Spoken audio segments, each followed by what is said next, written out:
Argentine sensation Alexis Mac এলিস্টারকে ঘিরে রীতিমতো উত্তাল ইউরোপীয় ট্রান্সফার মার্কেট।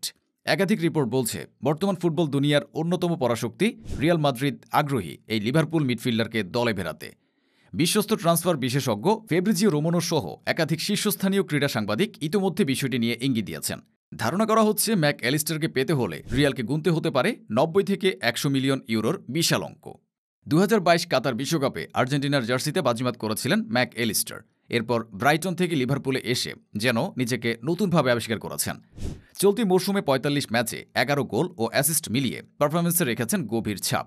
যদিও তিনি মূলত গোলমুখী খেলোয়াড় নন, কিন্তু প্রয়োজন অনুযায়ী নিজেকে খাপ খাইয়ে নেওয়ার ক্ষমতা তাকে করেছে অতুলনীয়। রিয়াল মাদ্রিদের মিডফিল্ড জেনারেশনে আসছে পরিবর্তনের হাওয়া। লুকা মদ্রিচের বিদায় এখন সময়ের অপেক্ষা। তার জায়গা পূরণে রিয়াল খুঁজছে এমন একজন খেলোয়াড় যিনি একাই মিডফিল্ডে ভারসাম্য এনে দিতে পারেন। আর সেখানেই উঠে এসেছে ম্যাক এলিস্টারের নাম। তিনি কেবল সেন্ট্রাল মিডফিল্ডার নন, ডিফেন্সিভ, অ্যাটাকিং, এমনকি ট্রানজিশনাল রোলেও দারুণ মানিয়ে নিতে পারেন। পাসিং, ভিশন, চাপ সামলানো, দ্রুত সিদ্ধান্ত নেওয়ার ক্ষমতা, সব মিলিয়ে তিনি যেন অল ইন ওয়ান প্যাকেজ। তবে বাধা একটাই, লিভারপুলের সঙ্গে তার বর্তমান চুক্তি 2028 সাল পর্যন্ত। তাই তাকে দলে নিতে হলে রিয়ালকে ভাঙতে হবে ব্যাংক।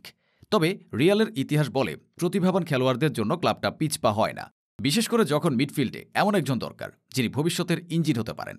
ম্যাক এলিস্টারের স্ট্যাটাসে চোখ রাখলে বোঝা যায় কতটা মূল্যবান এই ফুটবলার।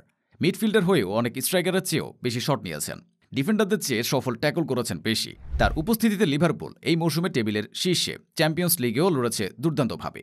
মাত্র 35 মিলিয়নে কেনা ফুটবলার এখন 80 মিলিয়ন ইউরো বাজার মূল্যের এক নাম।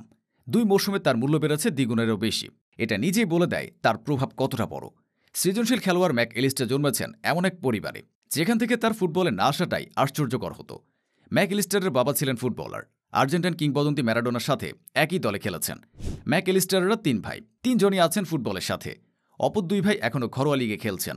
তবে ম্যাক এলিস্টার ইতিমধ্যেই পৌঁছে গেছেন সাফল্যের সর্বোচ্চ শিখরে। ছোটবেলা থেকেই ফুটবলে নেশে মজেছিলেন আর্জেন্টাইন এ তারকা। প্রথম দিকে তিনি খেলতেন নিজের দেশ ক্লাব আর্জেন্টিনা জুনিয়র্সের হয়ে। সেখান থেকে তাকে খুঁজে পায় ইংলিশ প্রিমিয়ার লিগের ক্লাব ব্রাইটন। এরপর তাদের চুক্তি হয়েছিল। 2 বছর পর ইংলিশ প্রিমিয়ার লিগে আসবেন ম্যাক এলিস্টার। কিন্তু 2 বছর পার হবার আগেই তাকে ডেকে পাঠায় ব্রাইটন। পুরনো মিডফিল্ডারের ইনজুরি ম্যাক এলিস্টারের কপাল খুলে দেয়। এরপর তাকে আর পেছনে ফিরে তাকাতে হয়নি। যদিও ব্রাইটনের প্রথম সিজন ছিল খুবই কঠিন, নতুন পরিবেশে মানিয়ে নিতে খুবই সংগ্রাম করতে হয়েছিল ম্যাক এলিস্টারকে। কিন্তু একসময় তিনি হয়ে ওঠেন ব্রাইটনের মূল খেলোয়াড়। মিডফিল্ডে তার নিয়ন্ত্রণ নজর কাড়ে অন্য সবার। আর্জেন্টিনার কোচ লিওনেল স্কালোনি হীরা চিনতে ভুল করেননি।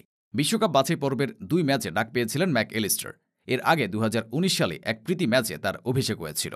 তবে নিজের জীবনের সবচেয়ে বড় চমক পান বিশ্বকাপের আগে। কোচ লিওনেল স্কালোনির বিশ্বকাপ স্কোয়াডে জায়গা পান অ্যালেক্সিস ম্যাক এলিস্টার। এরপরের গল্প সবারই জানা। জাতীয় দলের বাইরে ক্লাব ফুটবলেও ম্যাক এলিস্টারের জয়গান চলছে। বর্তমানে বিশ্বের অন্যতম সেরা মিডফিল্ডার তিনি।